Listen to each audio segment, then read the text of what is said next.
Bonjour à tous et à toutes, je suis Joël et je suis très heureux de vous retrouver sur ma chaîne YouTube et sur mon site internet eol37aeromodeller.com. Bien, il y a quelques jours, je vous ai fait une publication, un premier épisode de la construction du train de mon Potez 58. Et la vidéo que je vais vous présenter aujourd'hui va consister en la deuxième partie avec la maquettisation, l'habillage des jambes et la maquettisation du train d'atterrissage. Voilà, c'est parti!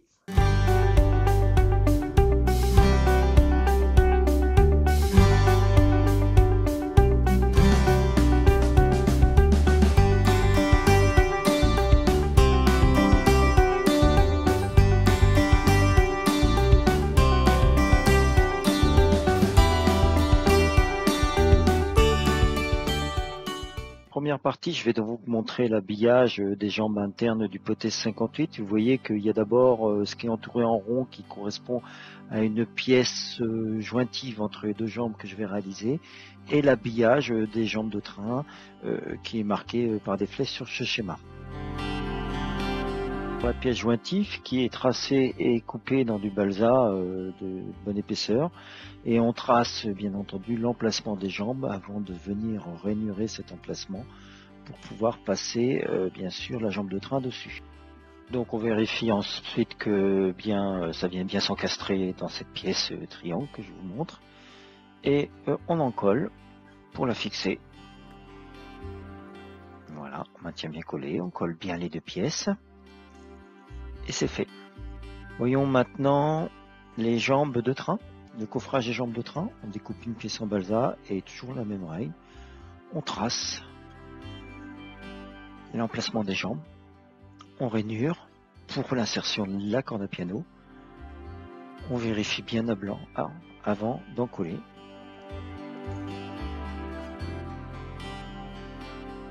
Voilà, en collage des deux pièces. Et on vient rajouter la deuxième pièce dessus des deux côtés des jambes. C'est fait.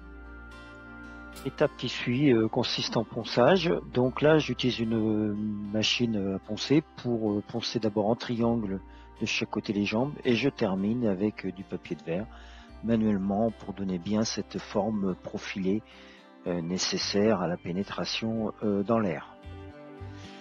Alors l'étape suivante, c'est de déposer une couche d'enduit nitrocellulosique pour bien perméabiliser le bois. Une fois sec, on fait un petit coup de ponçage à sec pour bien enlever cet aspect râpeux qu'on peut ressentir sur le bois. Et on vient couper de la fibre de verre, des coupons de fibre de verre à 25 grammes par mètre carré. Vous voyez, je mets du scotch. Ce scotch, il a juste pour but d'empêcher la fibre de verre, qui est très fine à 25 grammes par mètre carré, de s'effilocher et qu'on ait des fils qui partent dans tous les sens, et ça permet donc de couper cette fibre de verre comme vous le voyez maintenant sur la vidéo. Voilà, le coupon est coupé, on met de l'enduit nitrocellulosique, je colle les coupons avec de l'enduit nitrocellulosique, et une fois sec, il suffit de poncer à sec sur les arêtes pour couper cette fibre de verre qui a séché et obtenir donc la pièce avec la fibre de verre et l'enduit.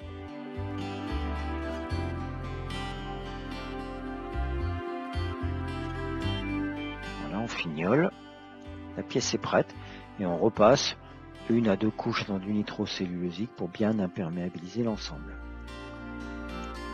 Alors ensuite, j'ai posé un enduit garnissant de carrossier, vous voyez, je l'ai fait au pinceau, pour bien recouvrir en totalité. Donc ça fait beaucoup de poids, mais rassurez-vous, on va poncer, on va enlever plus de 90% de cet enduit au ponçage après, mais pour bien boucher, bien imperméabiliser, bien boucher tous les pores. Voilà, donc c'est fait. On laisse sécher,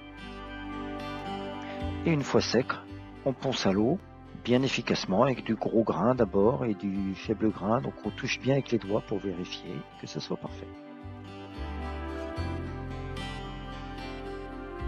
Seconde partie, concerne la maquettisation des jambes, et la première étape, c'est de reproduire les rivets qui sont nombreux sur ces jambes de train. Donc vous voyez, j'ai dilué un peu de colle à bois blanc pour avoir un peu la consistance du lait, je dirais, Et après je dépose, là j'ai fait mes rivets avec une seringue, donc à la fois sur les jambes internes et sur la jambe amortie, sur les jambes amorties. Voilà, une fois le première couche passée et lorsque c'était en train de sécher. Alors l'étape suivante, c'est de donner une couche de peinture. Et après cette couche de peinture, j'ai remis une couche sur le rivet parce que je ne les trouvais pas assez apparents. Et vous voyez maintenant sur ces photos prises le résultat final après mise en peinture.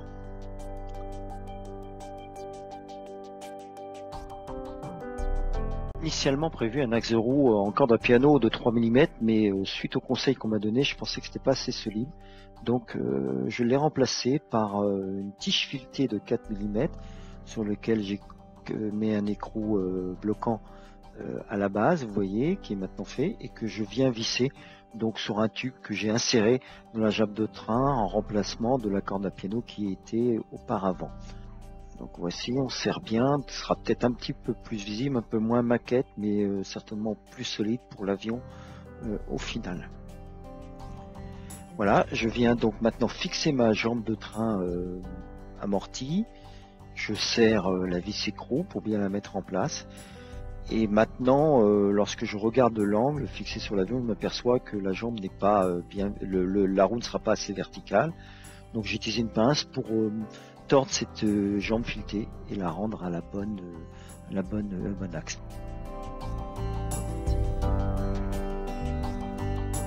Alors vient l'étape de montage du train avec la fixation de la partie haute de la jambe mobile, et donc j'ai enlevé l'excès de tige filetée. Je vise bien qu'un écrou bloquant sur la chape à rotule.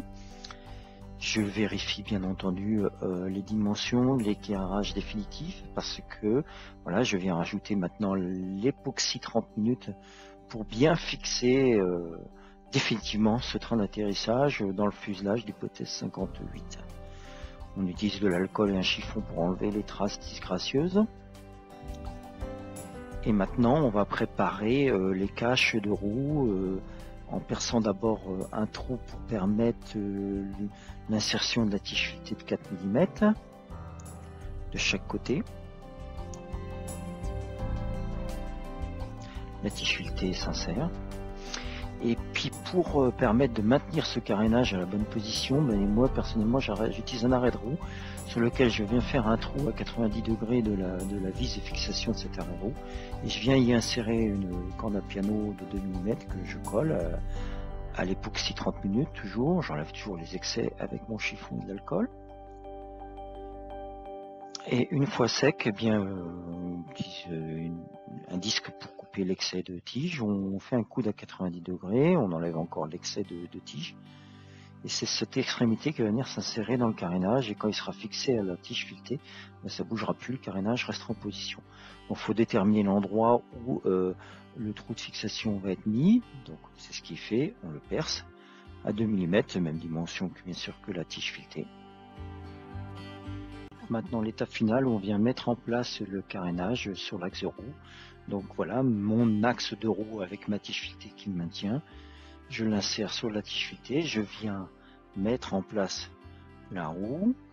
Je laisse juste dépasser un tout petit peu de la roue la tige filetée et je vais mettre en place 2 rondelles supplémentaires pour éviter que la roue vienne frotter contre le carénage et que je puisse se déplacer librement. Voilà, je mets bien à fond.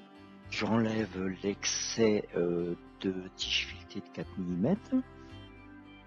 Ok, donc tout est parfait. Et maintenant, je viens fixer mon arrêt de roue avec la bonne position verticale. Et ma roue tourne. Terminé, je vous présente donc quelques photos de ce train d'atterrissage terminé. Voici la jambe droite. La jambe gauche vue de devant. Toujours la jambe droite vue de face. Et une allure générale de l'avion, vous voyez, qui commence à vraiment ressembler à quelque chose. Le faux moteur est bien entendu encore à créer. Et voici quelques photos que j'ai prises au soleil pour terminer cette visite. J'espère que cette vidéo et ces photos vous auront plu. et que très bientôt je vais vous retrouver sur mon site internet et sur ma chaîne YouTube. Au revoir.